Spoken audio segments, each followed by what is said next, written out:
Kemudian Tom dan Mallory merawat kedua bayi tersebut. 5 tahun kemudian, tampak kedua anak itu sudah besar, di mana saat itu Mallory mengajarkan mereka untuk bertahan hidup dengan menggunakan penutup mata saat mereka berada di luar. Di sisi lain, Tom berusaha mulai mencari orang-orang yang selamat menggunakan HT. Saat Mallory berburu sendirian, tiba-tiba orang fanatik monster tersebut mulai mencari korbannya. Tujuannya, mereka memburu orang-orang normal agar mereka dipaksa untuk melihat makhluk tersebut secara langsung, yang akhirnya membuat mereka untuk melakukan bunuh diri. Sesampainya di rumah, Tom mendengar bahwa ada seseorang yang menjawabnya melalui saluran HT. Di sana, orang yang bernama Rick mengatakan wilayah mereka aman, namun terletak di hilir sungai, yang mengharuskan mereka mengitari sebuah sungai selama 2 hari. Awalnya, mereka tidak percaya dikarenakan takut Rick berbohong. Akan tetapi, Tom mulai meyakini bahwa mereka benar, dan akhirnya mereka mulai mempersiapkan untuk pergi ke wilayah Rick tersebut. Singkat cerita, malam pun tiba.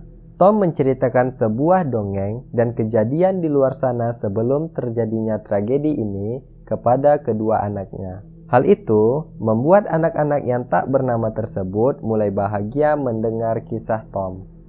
Namun, Mallory pun tiba dan menyuruh anak-anak tersebut untuk segera tidur. Saat anak-anak itu sudah tertidur, Mallory memarahi Tom karena Tom telah bercerita omong kosong yang nantinya akan membahayakan anak-anak tersebut. Di sini, Tom tidak bermaksud demikian. Ia ingin anak tersebut bisa bahagia dan bisa yakin bahwa mereka nantinya akan ketemu dengan anak-anak lainnya. Di sini, saya pribadi mendukung Tom sebagai ayah mereka walau tak kandung. Ia berusaha untuk memberi harapan ke anak-anak tersebut. Keesokan harinya, mereka mulai berangkat untuk mencari persediaan makanan ke sebuah rumah.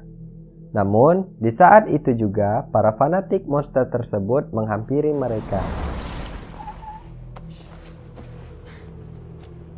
Di sini, Tom menyuruh Mallory untuk pergi membawa anak-anaknya.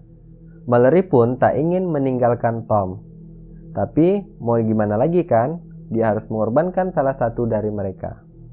Saat Tom keluar dan berbicara kepada para fanatik tersebut, salah satu dari mereka melihat Mallory pergi dari tempat tersebut.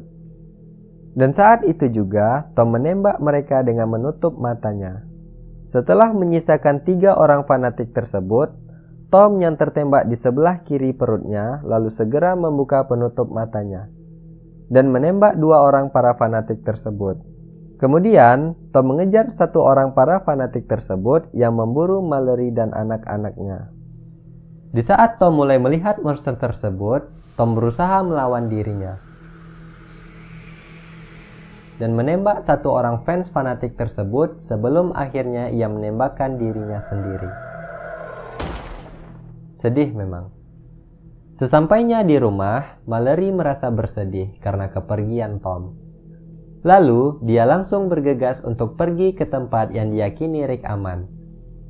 Mallory memberikan perintah kepada anak-anaknya agar jangan membuka penutup mata apapun yang terjadi. Lalu, ia menggunakan sebuah sampan untuk mengitari sebuah sungai. Saat 6 jam perjalanan di sungai, Mallory mencoba mencari saluran menggunakan HT. Lalu, di saat itu juga, burung yang ada di sangkar mulai mengeluarkan bunyi. Hal itu menandakan bahwa makhluk itu berada di sekitar mereka. Jam demi jam berlalu, sudah 14 jam perjalanan di sungai. Tiba-tiba mereka mendengar bahwa ada seorang pria yang ingin membantu mereka. Namun, Mallory merasa curiga dan menyuruh anak-anaknya untuk merunduk. Saat Mallory mulai menodongkan pistol yang ia pegang, tiba-tiba pria tersebut mengambil pistol yang dipegang Mallory. Dan akhirnya mereka pun berkelahi. Dan ternyata pula pria itu adalah fanatik monster tersebut. Ia memaksa Mallory agar Mallory membuka penutup matanya. Namun, Mallory pun dapat melawannya dengan memukulkan golok yang ada di sampingnya ke pria tersebut. Akhirnya, pria itu tewas dan tenggelam. Setelah 24 jam mengayuh sampan, Mallory merasa kelelahan. Dan di saat itu juga, sampan mereka menabrak sebuah truk yang berada di tengah sungai itu. Hal itu membuat anak laki-laki Mallory terjatuh, dan persediaan makanan mereka pun jatuh semua. Namun, Mallory berhasil menggapai anak tersebut, dan akhirnya mengharuskan mereka ke tepi untuk mencari selimut, setelah mendengarkan suara yang berasal dari sebuah rumah. Kemudian, Mallory menyuruh agar anak-anaknya tetap di sampan. Lalu, Mallory mulai mengikuti sumber suara yang berada di rumah yang ia dengarkan tadi. Dan ternyata rumah itu adalah rumah sakit. Mallory mengambil beberapa makanan yang ada serta mengambil selimut di sana. Di saat itu juga, Mallory dihampiri oleh makhluk tersebut. Di sisi lain, anak perempuannya mengira kalau Mallory dalam bahaya dan mencarinya di daratan. Akhirnya, Mallory berhasil keluar dari tempat tersebut setelah memarahkan anak perempuan itu. Setelah 38 jam perjalanan di sungai, Mallory menjelaskan soal arung jeram yang dimana mengharuskan dari mereka untuk melihat agar mereka selamat. Di saat itu juga, anak laki-laki dari Mallory ingin mengorbankan dirinya untuk melihat, agar bisa mengarahkan mereka.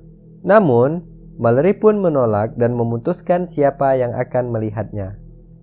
Nah, di sini kita tahu bahwa anak laki-laki itu adalah anak kandung dari Mallory. Sedangkan anak perempuan itu adalah anak kandung dari Olympia yang telah tewas sebelumnya.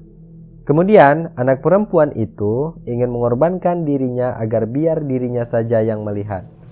Sumpah, dan ini sangat sedih memang.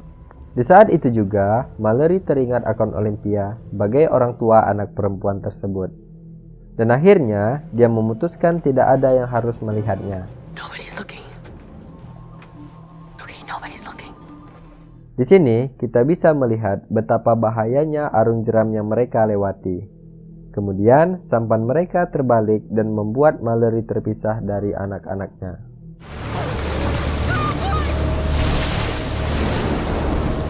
Namun, Mallory dapat menemukan anak-anaknya setelah mereka mengeluarkan suara. Setelah sampai di tepian, akhirnya mereka mendengar suara burung-burung yang dimana tempat itu telah dekat dengan yang dikatakan Rick. Namun, di saat perjalanan, Mallory mulai berhalusinasi dan akhirnya ia terjatuh ke tepi jurang. Tetapi, Mallory tetap selamat namun terpisah lagi dengan anak-anaknya. Di saat itu juga, anak laki-laki Mallory mulai berhalusinasi bahwa ia disuruh membuka penutup matanya. Hal itu berasal dari makhluk yang mengerikan tersebut.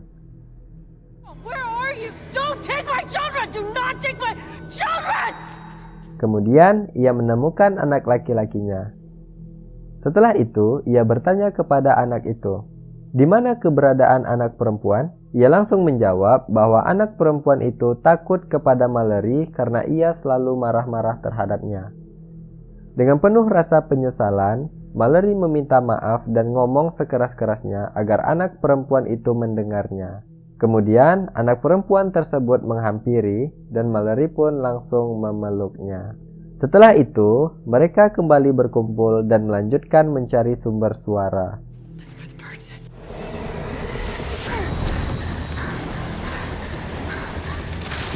Lalu, ia menemukan sebuah rumah dan mengetuk pintu rumah tersebut serta memohon agar mereka membukakannya. Akhirnya, mereka membukakannya dan menyuruh Mallory dan anak-anaknya untuk masuk.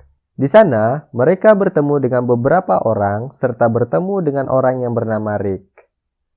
Rick pun menyuruh Mallory agar ia membuka penutup matanya. Tak disangka-sangka, Mallory melihat ia berada di sekolah tunanetra dan melihat bahwa Rick adalah orang pengidap tunanetra. Lalu, Rick menyuruh Mallory dan anak-anak itu untuk melihat suasana yang ada di sekolah tersebut. Di sana, ia melihat beberapa orang tunanetra lainnya dan melihat suasana yang aman.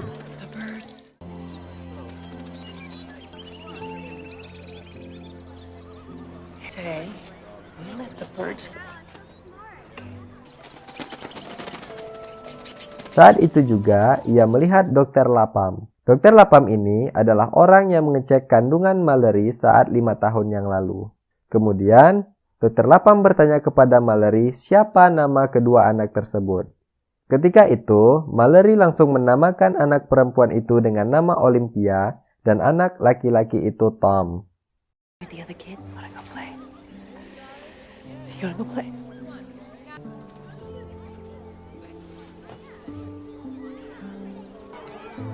Dan film ini pun berakhir. Sampai akhir film ini, kita tidak ditunjukkan bahwa apa yang selama ini mereka lihat. Dari scene Gary, kita bisa melihat bahwa tampak sketsa monster yang dilukis oleh Gary ini bisa menggambarkan bentuk monster itu. Namun, dari awal sampai akhir film ini, kita tidak bisa melihat entitas monster tersebut secara nyata. Oke, sampai di sini kalian bisa mengambil kesimpulan sendiri dari film Bird Box. Jika kalian memiliki referensi film untuk direview, kalian bisa menuliskannya di kolom komentar. Sekian dan sampai jumpa.